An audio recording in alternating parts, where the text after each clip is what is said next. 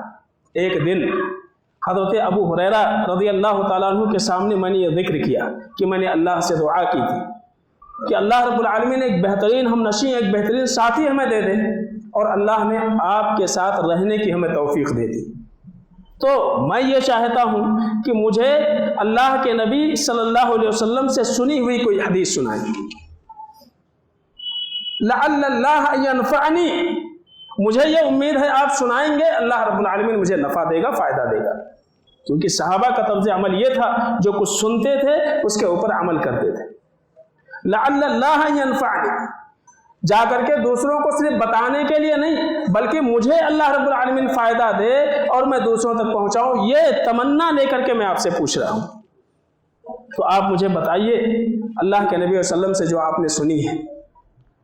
کہتے ہیں مجھ سے وہی چیز بیان کیا، کہا میں نے اللہ کے نبی صلی اللہ علیہ وسلم کو فرماتے ہوئے سنا، اول ما یحاسب به العبد یوم القیامت من عملہ صلاتہ، کہ قیامت کے دن اللہ رب العالمین اپنے بندے کے اعمال میں سے جس عمل کا سب سے پہلے محاسبہ کرے گا، حساب کرے گا، وہ اس کی نماز ہوگی۔ ان اول ما یحاسب به العبد یوم القیامت من عملہ صلاتہ، جب اللہ رب العالمین اپنے حقوق سے متعلق سوال کرے گا، پوچھے گا، تو سب سے پہلے نماز کے متعلق سوال ہوگا۔ پھر کہتے ہیں فَإِن صَلُحَتْ فَقَدْ أَفْلَحَ وَأَنجَحَ، اگر نماز کے امتحان میں پاس ہو گیا، کامیاب ہو گیا، وہ کامیاب ہو گیا۔ نماز کے بارے میں جو سوالات ہوئے اس سے، نماز کا جو امتحان لیا گیا، اگر اس میں کامیاب ہو گیا تو کامیاب ہو گیا، قد افلح وانجح، کامیاب ہو گیا۔ وَإِن فَسَدَتْ، لیکن اگر کمی ہو گئی، کوتاہی ہو گئی، اس کی نماز خراب رہی، فقد خاب وخسر، تو وہ انسان ناکام ہو جائے گا اور بہت بڑا نقصان اٹھانے والوں میں سے ہوگا۔ پتہ یہ چلا کہ نماز کو تمام اعمال میں کامیابی کا میزان بتایا گیا ہے، معیار بتایا گیا ہے۔ یہ نماز کی اہمیت ہے۔ کہ اگر نماز صحیح رہے گی، نماز درست رہے گی تو ہی سارے اعمال درست مانے جائیں گے، گویا کہ یہ معیار ہے اور میزان ہے۔ اور اللہ رب العالمین کا بہت بڑا احسان ہے، اللہ کا فضل و کرم ہے کہ اللہ رب العالمین نے جہاں 17 رکعتیں فرض کی ہیں، وہیں ساتھ ساتھ میں ان 17 رکعتوں میں جو کمی آ جائے، نقص پیدا ہو جائے، اس کی کمی کا بھی اہتمام کر دیا اللہ تعالیٰ نے۔ یعنی آپ جوڑیں تو پتہ یہ چلتا ہے کہ 17 رکعتیں فرض، جو 5 وقت کی فرض نمازیں ہیں، 17 رکعتیں فرض ہیں۔ ان کے ساتھ ساتھ میں اللہ کے نبی صلی اللہ علیہ وسلم کے زبانی کچھ سنتیں موقدہ بیان کیے گئے، بتائے گئے، کچھ نوافل جس کی اللہ کے نبی صلی اللہ علیہ وسلم نے تاکید فرمائی، جس کو ہم سنتیں موقدہ کہتے ہیں، اور کچھ ایسے نوافل جن کی اللہ کے نبی صلی اللہ علیہ وسلم نے ترغیب فرمائی ہے، جن کو کرنا چاہیے، اس کے بارے میں بھی اللہ کے نبی صلی اللہ علیہ وسلم نے بتایا ہے۔ کیوں ایسا بتایا؟ کیونکہ قیامت کے دن جب نمازوں کا حساب لیا جائے گا، جب نمازوں کا حساب لیا جائے گا اور نماز کے اندر کچھ کمی آئی، اللہ فرشتوں سے کہے گا کہ میرے بندے کے نوافل کی طرف دیکھو۔ کچھ نوافل ہیں اس کے پاس، چاہے وہ سنت موقدہ کی شکل میں ادا کی گئی ہو یا سنت غیر موقدہ کی شکل میں ادا کی گئی ہو، چاہے وہ نماز ہوں جن کی آپ نے تاکید فرمائی ہے یا وہ نمازیں ہوں جن کی آپ نے ترغیب دی تھی، تو کہا جائے گا کہ بندے کے نوافل میں دیکھو۔ نوافل اگر ہیں تو فرائض کے اندر جو کمی رہے گی وہ 17 رکعتیں ان نوافل سے پوری کی جائیں گی، ان نوافل سے وہ کمیاں پوری کی جائیں گی۔ اللہ کا بہت بڑا احسان ہے کہ اللہ رب العالمین نے اس امتحان میں کامیابی کے لیے یہ ذرائع بھی اللہ رب العالمین نے اپنے بندوں کو مرحمت فرما دیے، دے دیے، عطا کر دیے۔ ظاہر سی بات ہے اللہ کے نبی صلی اللہ علیہ وسلم نے 12 رکعتیں، آپ نے کہا کہ اگر کوئی 12 رکعتیں 17 فرض رکعتوں کے ساتھ میں 12 رکعتیں اگر کوئی پڑھ لیتا ہے، اس کا اہتمام کر لیتا ہے، تو اللہ رب العالمین جنت میں اس کے لیے گھر بنائے گا۔ یعنی اللہ کے نبی صلی اللہ علیہ وسلم نے جنت میں جانے کی گارنٹی بتائی ہے، ضمانت دی ہے۔ اور جن سے بیان کیا حضرت حفصہ رضی اللہ تعالیٰ عنہ، پھر انہوں نے جس سے بیان کیا وہ، اگر آپ پڑھتے جائیں، ان کی زندگیوں کو دیکھتے جائیں، تو ایک جملہ بیان کرنے کے بعد کہتے ہیں جب سے ہم نے سنا تب سے چھوڑا ہی نہیں۔ اما حفصہ کہتی ہیں کہ جب سے ہم نے اللہ کے نبی صلی اللہ علیہ وسلم سے ان 12 رکعتوں کے بارے میں سنا، نہیں چھوڑا ہم نے، پڑھتے رہے، اس کے اوپر عمل کرتے رہے۔ اس لیے کہ معاملہ انتہائی خطرناک ہے کہ 17 رکعتیں ہیں، ساتھ میں 12 رکعتیں ہیں، یہاں کمی ہو گئی تو کمی وہاں سے پوری ہو جا سکتی ہے، لیکن اگر ہمارے پاس وہ نہیں ہے تو ظاہر سی بات ہے اس میں ناکام ہو گئے اگر فرائض کے اندر، تو کمی کہاں سے پوری ہوگی۔ اسی لیے زکوٰۃ کے ساتھ صدقات کی ترغیب دی گئی ہے، حج کے ساتھ عمرے کی ترغیب دی گئی ہے۔ حج میں کچھ کمی ہے جو فرض ہے آپ نے ادا کیا ہے، عمرے سے اس کی تکمیل ہو جائے گی۔ آپ نے زکوٰۃ دیا، اس میں کمی ہو گئی، صدقات سے اللہ رب العالمین اس کی تکمیل کر دے گا۔ یہ اللہ کا بہت بڑا احسان ہے۔ تو یہ سارے راستے اور یہ سارے ذرائع ہونے کے باوجود اگر کوئی قیامت کے دن ناکام ہو جائے، نقصان میں پڑ جائے، تو ظاہر سی بات ہے پچھتاوے کے علاوہ اور کوئی چیز سامنے نہیں ہوگی، صرف پچھتاوا ہوگا۔ تو پتہ یہ چلا کہ نماز انتہائی عظیم عبادت ہے، اور جس طرح سے عظیم ہے اسی طرح سے بہت ہی محتاط ہو کر کے اس عمل کو کرنے کی ضرورت ہے تاکہ یہ عمل ضائع نہ ہو، کیونکہ سارے اعمال کی کامیابی اسی عمل کے اوپر ہے۔ اس میں ناکام ہو گئے باقی سارے اعمال بیکار ہو جائیں گے انسان کے۔ لہذا نماز اور نماز سے متعلق کچھ خطائیں، کچھ غلطیاں جس کی نشاندہی میں یہ چاہتا ہوں کہ کی جائے، جو عام طور سے ہو جاتی ہیں، کہیں ایسا نہ ہو کہ انہی خطاؤں، انہی غلطیوں کی وجہ سے ہم تو یہ سمجھ رہے ہیں کہ ہم اپنی نمازیں مکمل کر رہے ہیں اور ہماری نمازیں ہوتی نہ ہوں، یا یعنی بعض غلطیاں ایسی ہیں کہ اگر آپ وہ کر لیں تو آپ کی نماز ہی نہیں ہوتی ہے۔ بعض غلطیاں وہ ہیں کہ آپ اگر ان غلطیوں کو کر رہے ہیں تو آپ کے نمازوں کے اجر میں کمی واقع ہو جائے گی۔ تو یہ عظیم عبادت ہے، اس میں جہاں یہ عظیم ہے وہی ساتھ ساتھ میں بڑے ہی محتاط طریقے سے اس کو ادا کرنے کی ضرورت ہے، اس کے جملہ شروط کو پورا کرنے کی ضرورت ہے۔ تو سب سے پہلی چیز جس میں عام طور سے بے احتیاطی پائی جاتی ہے وہ ہے طہارت سے متعلق بے احتیاطی۔